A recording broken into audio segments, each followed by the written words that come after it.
ओम श्री परमात्मने नमः। एक कल्याणकारी संत वाणी का विषय ईश्वर। भगवान में यह विशेषता है कि वे किसी पर शासन नहीं करते, किसी को अपना गुलाम नहीं बनाते, किसी को अपना चेला नहीं बनाते, प्रत्युत हर एक को अपना मित्र बनाते हैं, अपने समान बनाते हैं। जैसे बिजली में सब शक्तियां हैं, पर वे मशीनों के द्वारा ही प्रकट होती हैं, ऐसे ही भगवान में अनंत शक्तियां हैं, पर वे प्रकृति के द्वारा ही प्रकट होती हैं। परमात्मा संपूर्ण शक्तियों, कलाओं, विद्याओं आदि के विलक्षण भंडार हैं। अगर परमात्मा में विशेषता न होती तो वे संसार में कैसे आती? जो विशेषता बीज में होती है वही वृक्ष में भी आती है। जो विशेषता बीज में नहीं है वो वृक्ष में कैसे आएगी? भगवान की दी हुई सामर्थ्य से ही मनुष्य कर्म योगी होता है, उनके दिए हुए ज्ञान से ही मनुष्य ज्ञान योगी होता है, और उनके दिए हुए प्रेम से ही मनुष्य भक्ति योगी होता है। मनुष्य में जो भी विलक्षणता, विशेषता देखने में आती है वह सब की सब उन्हीं की दी हुई है।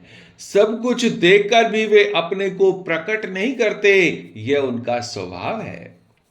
भगवान साकार हो या निराकार हो, बड़े से बड़े हो या छोटे से छोटे हो, उनका अनंतपना नहीं मिटता। संपूर्ण सृष्टि उनसे ही उत्पन्न होती है, उनमें ही रहती है और उनमें ही लीन हो जाती है, पर वे वैसे के वैसे ही रहते हैं। भगवान के एक अंश में भी अनंतता है। जैसे स्याही में किस जगह कौन सी लिपि नहीं है, सोने में किस जगह कौन सा गहना नहीं है, ऐसे ही भगवान में क्या नहीं है, अर्थात भगवान में स्वाभाविक ही सब कुछ है। भगवान ज्ञान स्वरूप और नित्य परिपूर्ण है, अतः उनमें ज्ञान की भूख जिज्ञासा तो नहीं है, पर प्रेम की भूख, प्रेम पिपासा अवश्य है। ब्रह्म और ईश्वर दो नहीं, प्रत्युत एक ही हैं। अनंत ब्रह्मांडों में जो निर्लिप्त रूप से सर्वत्र परिपूर्ण चेतन है वह ब्रह्म है, और जो अनंत ब्रह्मांडों का मालिक है वह ईश्वर है। परमात्मा में सब जगह सब कुछ है। परमात्मा एक होते हुए भी अनेक हैं और अनेक होते हुए भी एक हैं। वास्तविक सत्ता कभी दो हो नहीं सकती, क्योंकि दो होने से असत आ जाता है।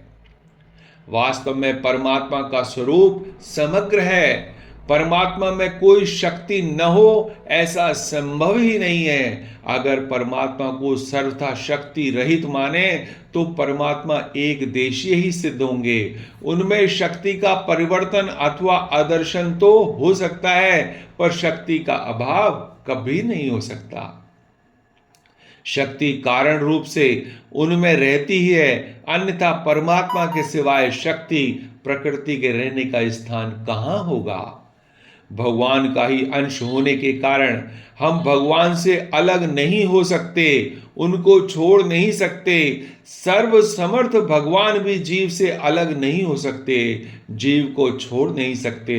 अगर भगवान जीव को छोड़ दें तो जीव एक नया भगवान हो जाएगा, अर्थात भगवान एक नहीं रहेंगे, प्रत्युत अनेक हो जाएंगे, जो कभी संभव नहीं है। जिसको हम छोड़ नहीं सकते उसके विषय में यह प्रश्न ही नहीं उठता कि वह कैसा है। अतः भगवान कैसे हैं, क्या हैं, यह विचार न करके उनसे प्रेम करना चाहिए। हरे कृष्णा हरे कृष्णा हरे कृष्णा।